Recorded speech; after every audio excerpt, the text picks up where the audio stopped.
Oh. Whoops.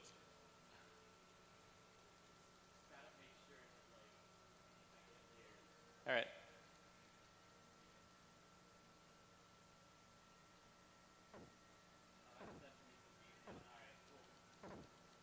Is that good enough?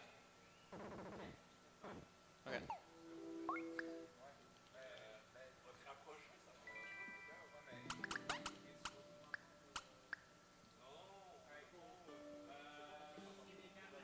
Sure. All right. 3, 2, 1, go. All right. Hello again. This is Momodora, Reverie under the Moonlight. This is the 100% easy category. Easy means that we have a ton of hit points, and we're probably never going to die, hopefully. And 100% means that we're going to get a whole bunch of collectibles that are strewn about in the game. So the two collectibles that we're going to be going for are the ivory bugs and the vitality fragments. Both of them don't really help us all that much.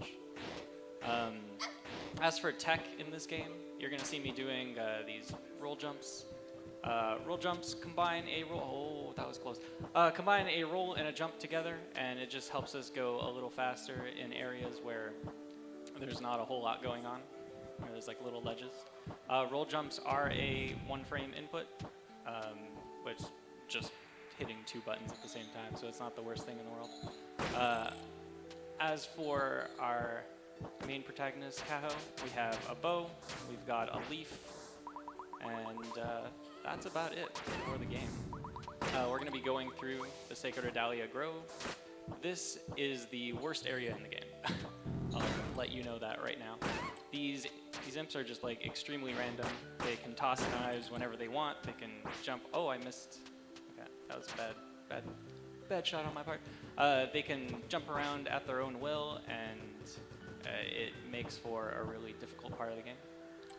That's my first ivory bug. That's one of 20. I believe there are also 17 or 19 vitality fragments, like this one over here. And you're going to see me doing that a lot in the run. So, since this is easy mode, I believe you already start out the game with max health. So, even if you're picking up the extra health upgrades, you won't actually have your health increase. I can't believe I made that room.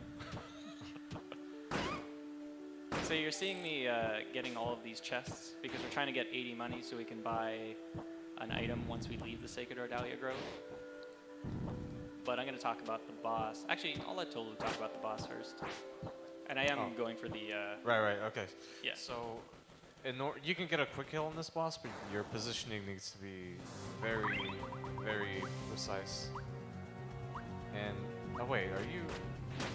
Oh, okay, I've never seen this setup before. Oh, I think this is safer. Okay. Yeah, it's the safer one. Okay. A lot of really good hits. Alright, cool. That was a pretty good boss fight.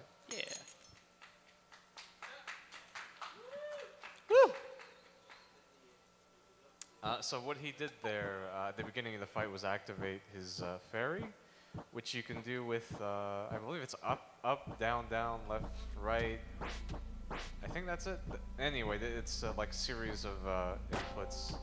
And it spawns a fairy that shoots a bunch of lasers on the screen, like randomly.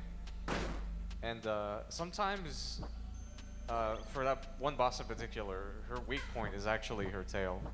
I think like all hits on her tail deal like 2.5 times the normal damage. Yeah, so. something like that.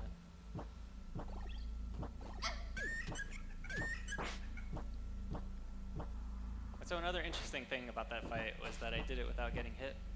And when you don't get hit, you get a special boss item, which we're going to be trying to get for the rest of the bosses. I'm going to take a safety save here too, because this next boss can be pretty brutal. Yeah, the item you get from the next boss is probably one of the most important, so you really don't want to miss out on it.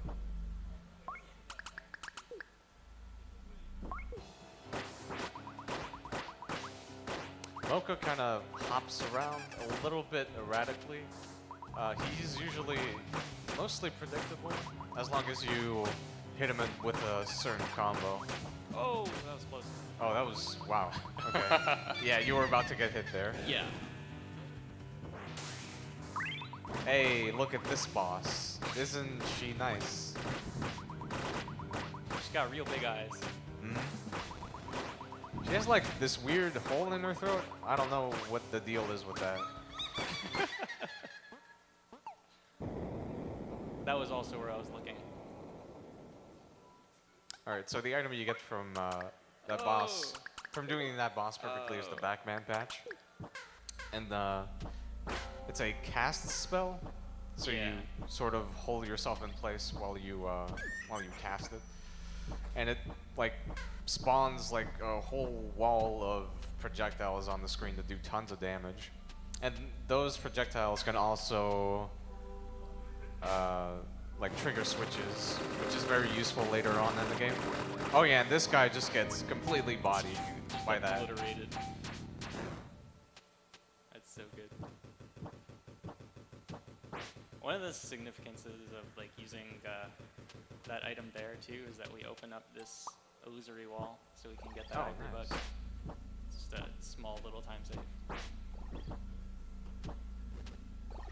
Yeah, if you haven't seen or haven't noticed already, this game is pretty heavily inspired, I guess, from the Dark Souls games. You have your, you have your roll, your, basic melee attack. And the roll basically works the same way as in Dark Souls. If you roll through something at the beginning, you are invincible during the roll. We've actually taken quite a different path from the any percent route. Generally, where I went to fight that soldier, I would go down to the subterranean graves, and we'd go fight Frida, but we're actually going to take a much more difficult route and go straight to the heretical arsonists, so that we can get the dash movement, which is going to make this run a little better, because it's going to help us get a lot of ivory bugs that we wouldn't otherwise be able to get.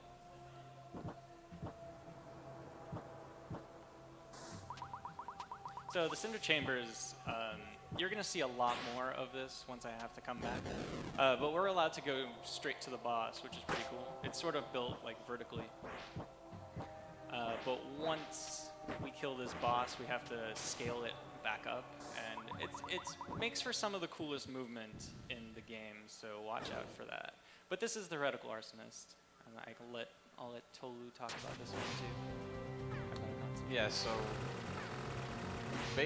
she throws around this orb attack right here, and she'll teleport to the orbs, and you want to get out of the way as soon as you see that. One thing that's really annoying about this fight is that you have your partner here, Kath.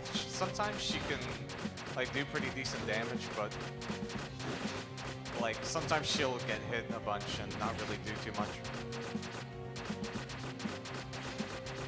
And yeah, the fastest way to kill this boss is really just to stay at range and shoot her a bunch.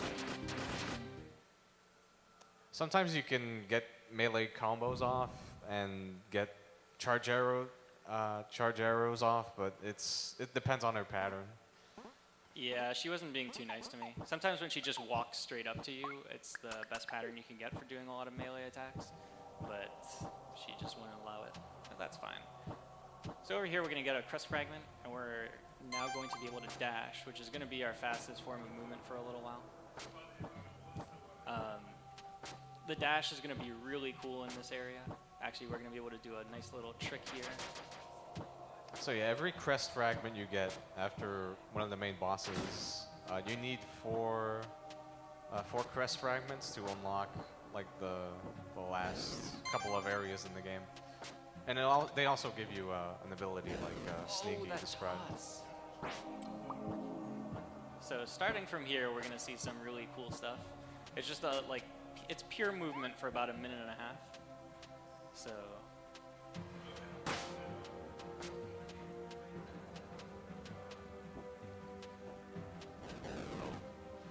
for ladders, it's faster to climb them by sort of jumping and grabbing repeatedly.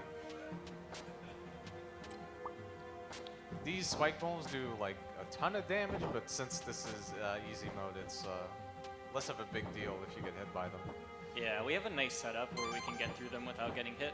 I unfortunately didn't follow it very well. And you can die on easy if you get hit by all of those. It's pretty brutal, but you shouldn't. This gets a lot harder on the normal and hard difficulties. Mostly this part, because of just how many things are trying to kill you. Oh no.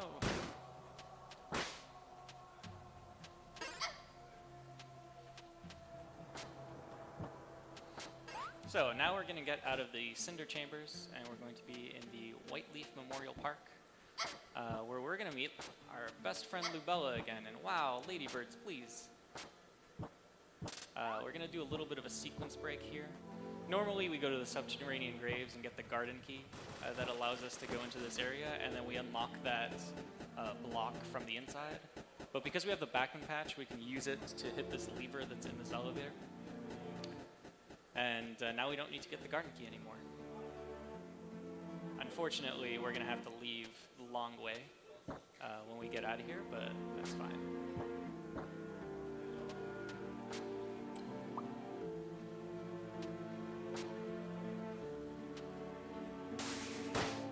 So I'm going to prime my crystal seed.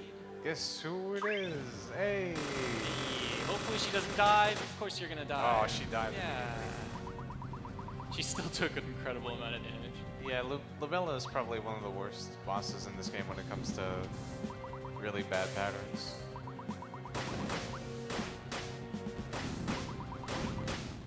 Luckily for us, we don't actually have to kill her without getting hit, because she only gives you, I think it's the Passiflora, which revives, it gives you all your HP back. So we don't really need it for the run, because it doesn't really help us. But if we had to, this would be a really, really bad fight. Just because she has so many attacks that hit so many parts of the stage, and you have to roll around a lot. Hey, you're a cat now. Yeah, so I'm a cat now. Because why not? And we're going to do some even cooler movement now, because we have the cat that runs faster, can get into places that human Caho, which is our protagonist, can't get into. Yeah, you can pretty much do anything in cat form that you can in human form, except for climbing ladders and using items, basically. Which I think is absolute garbage, because cats can totally climb ladders.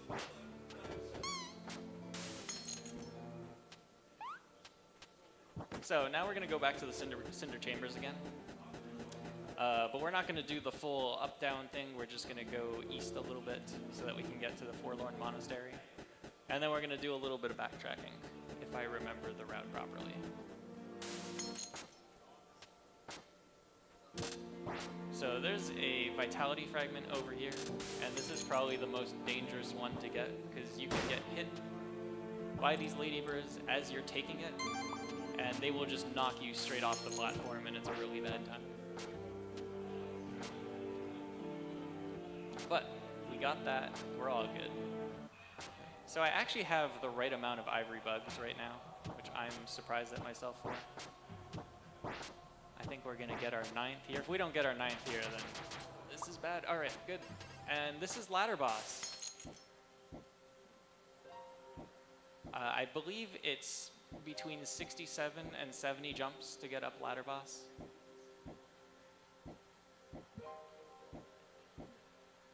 Dude, I'm sweating. This is way too tense. This is the hardest part of the game, man. There we go.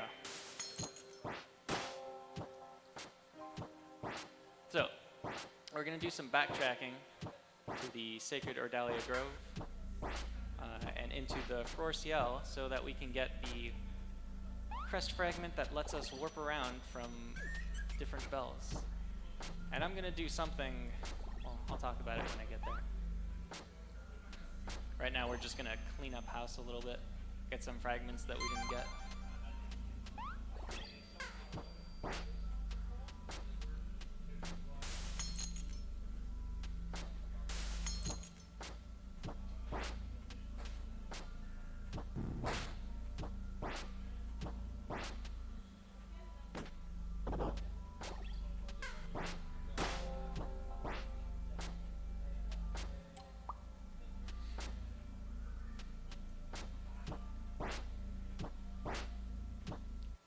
So I don't think I ever actually explained this form of movement.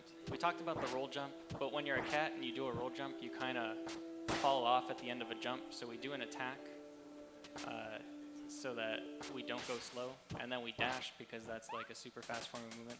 I believe I was told by one of our community members that if I got this trick, he would donate 20 bucks. So, oh my God, that is so much harder than it looks. So that's what people have called the sneaky step, where you make it up this vertical elevator thing, and you have to do this like specific movement to get up it, because if you miss it, you lose about 7 seconds. And it was something that we actually never thought that we could do until I did it in the most rancid way possible, and then people cleaned it up for me.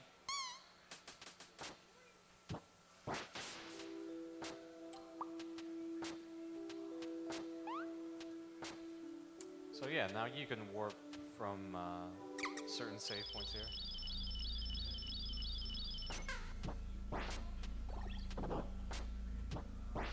So another interesting thing. Do we have time for donations? Yeah. So Palacer gives $10 and says, here's a down payment for that sneaky step, another $10 for doing it the first time, winky face. Thank you, Palacer. And he gives another $10 and says, first try sneaky step, there's the rest of it. Happy face. Thank you, Palacer, second time. Yo, thank you, Palacer. That's a lot of $10.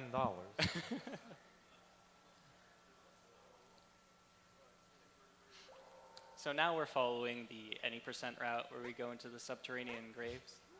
But now we have the cat, and we also have the dash, and we don't need the garden key anymore. So we do a lot of dashing in water, which is gonna look a little ridiculous. And I don't- bad. Why? I don't think I've ever seen that cutscene where you're just in cat form and you drop out of nowhere and this lady is like, oh my God, what's going on? Yeah, usually you enter that cutscene as a human form.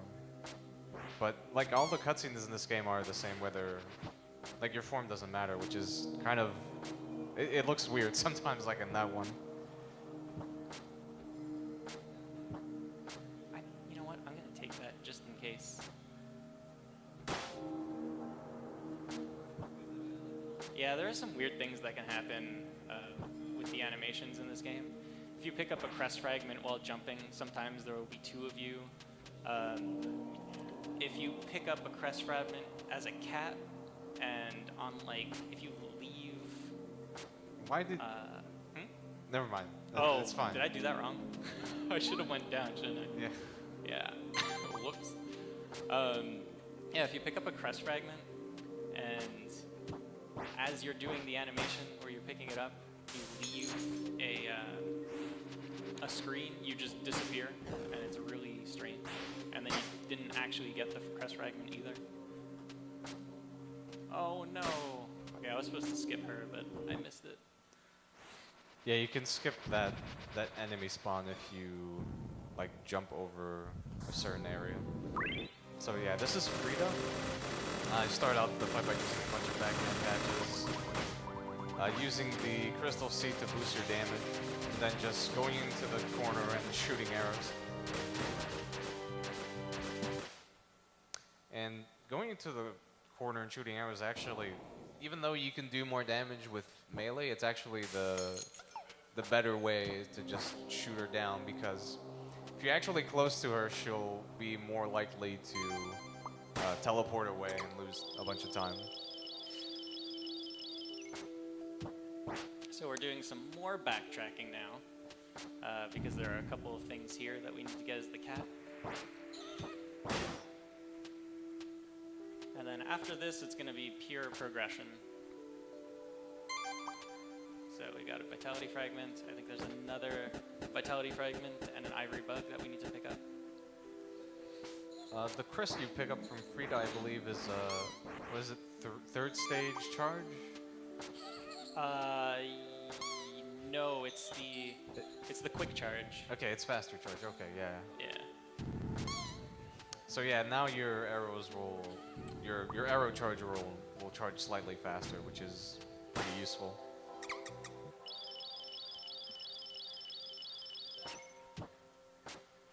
So now we're gonna go meet the cat lady, Cotillard, who's gonna give us the monastery key so we can fight our next boss.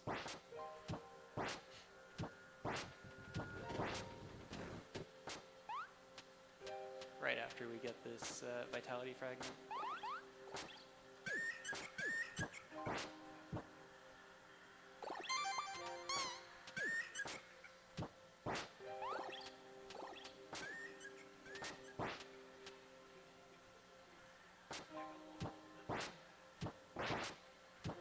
See if you can guess how many cats there are on the screen. Isn't it different every single time? I think so, yeah. Wow, they're all yellow cats. I don't think I've ever seen this before. That's actually really weird. Yeah, Wow. usually they're different colors. Incredible. So say hi to Choir because we're going to be seeing her later. She's a really tough boss.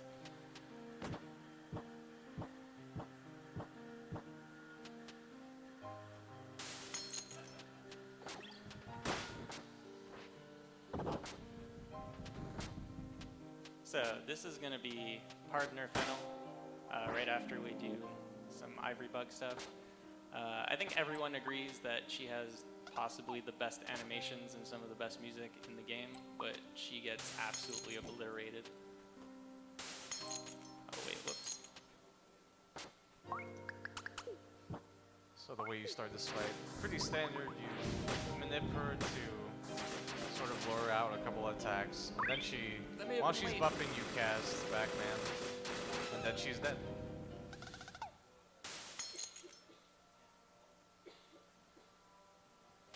So this is actually one of the areas you can get the disappearing cat. But we still haven't really found a use. I think it's just completely a graphical glitch, but it looks really silly when you get it. Now that we have all the crust fragments, we can get into the Royal Pinacoteca. We're gonna see the rest of the bosses are pretty difficult from here on now. One because of RNG, one because of how much damage it can do, and one because there's a really cool setup for it that is really hard to do. Yeah, if you don't quick kill the next boss with the setup, there really isn't a great backup to it, so you lose a lot of time.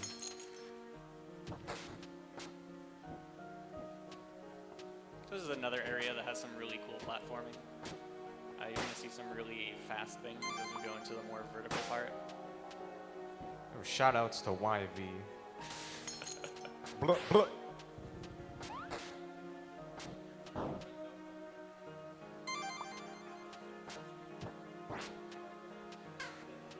Oh, what? That little Frida head got really aggressive for some reason.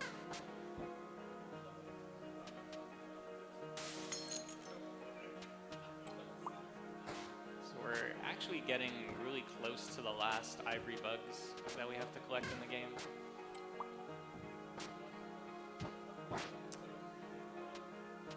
And then this area, hopefully we get this cool cycle.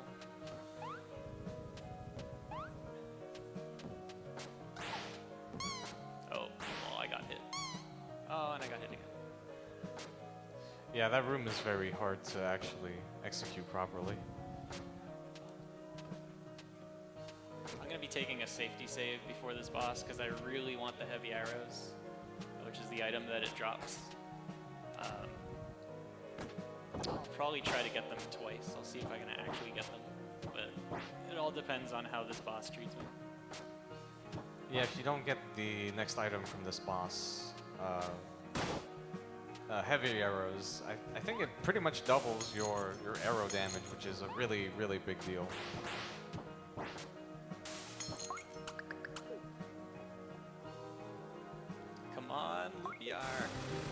This looks good. I forgot my nice. Are you gonna... Okay, just one thread. Nice. Wow, that was really close, actually. That was really close. If you would have delayed that a little bit more, you would have gotten hit. Nice. That boss fight's actually really hard.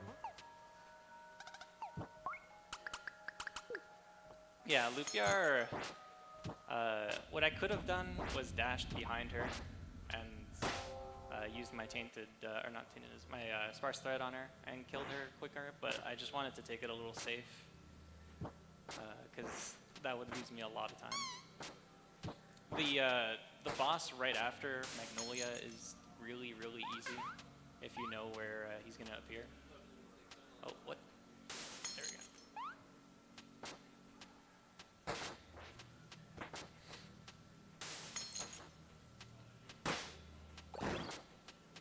See ya, turtle. Oh, what am I doing? Oh man. Wait, did you save before? Yeah, I saved you. Okay, that's good. Okay, that's not so bad. Yeah. That was weird. There's an invisible platform where there's the ivory bug, but I didn't realize how small it was. So I kind of just walked off it, which is unfortunate, but it's not so bad.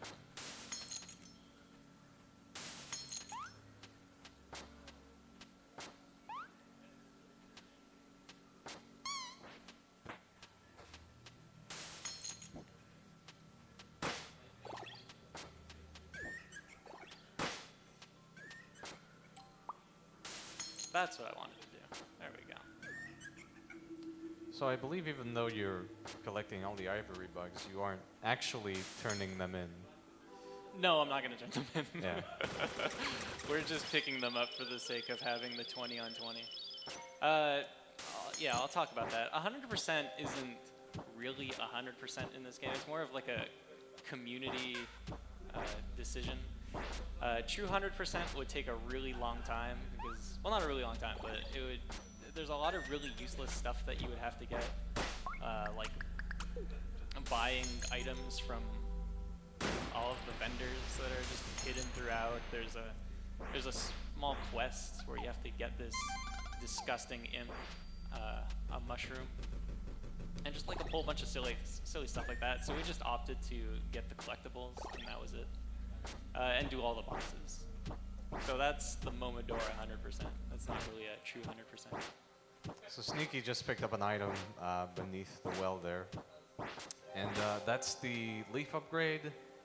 And apart from being, like actually being a melee damage upgrade, it's the item that allows you to get the good ending in this game. Oh, whoops. Which is basically the, like if you don't actually get that item, you don't get to the credits, so we don't really consider like a run of this game without that item to be an actual run, since you don't really finish the game because you don't get credits. But yeah, this is Squar. She is a really kind of crazy bullet hell boss, as you can see. But at this point, you already have so many items that you just kind of bully her a lot. Yeah, Archie's Choir, she deals a lot of damage, which is the really scary part about her. So if you miss a setup at all, you can die even on easy, which is kind of scary to say. So now we're going to go back to Karst Castle, and we're going to finish off the game. We're going to get our last ivory bug, and I believe our last, like, 3 vitality fragments. And we've got 2 bosses left. Whoops.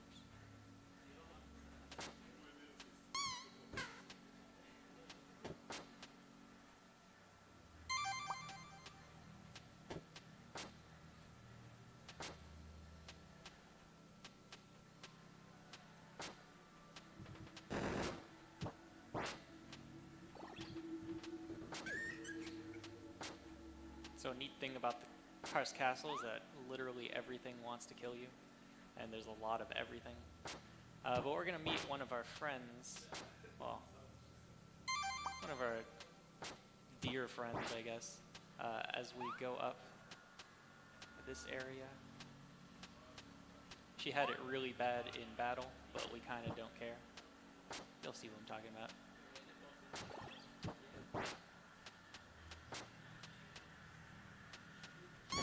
Oh, wow, okay. That backman just had like a crazy long arm there for some reason. That grenade doesn't always go there. So there's Kath. Kath is just kind of dead and on the floor. You can technically choose to kill her or leave her to die, and then you'll get her items. But they're not really important to us. So now we're coming up to a wonderful boss, which is the Blue Fairy. The Blue Fairy spawns multiple Blue Fairies, and the lowest one to the ground is the one that we want to kill. It's kind of like clones. Hopefully they don't spawn too far from me. Okay, that's great. I think I'm too close though. Yeah. You were slightly a bit too close there. That's probably you. All right. So yeah, it takes 2 sparse threads and 2 melee attacks to kill it. Here's our last ivory bug.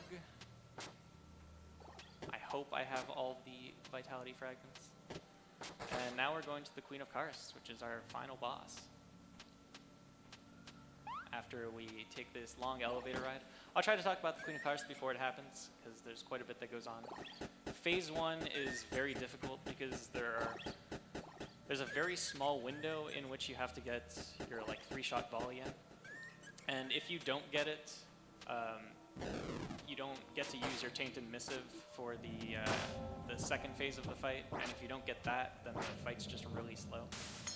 So we're going to see if we can get this volley off. Hopefully we do. So we're going to Tainted Missive. Charge up our arrows. Is that enough? No. Okay, I didn't get it because I got hit. Now if she gives me... That's good. So luckily I got a good second attack, so I should be able to kill her pretty easily here. Yeah. And now we're on to phase 3. So phase 3 is the phase that you get when you get the green leaf upgrade. This gets you the good ending. Momodora games usually have 2 endings, like a happy one and a sad one. This one unfortunately just has like 2 sad endings. And that's time. Nice. That's a pretty good time. That's actually pretty solid. Yeah. Oh.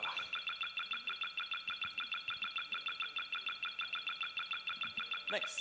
Thanks, Tolu, for commentating. That was really, really helpful.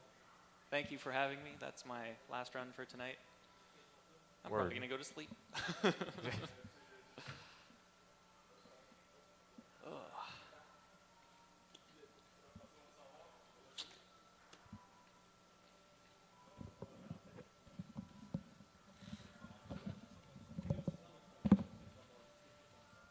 Oh, I forgot to say, anime sucks.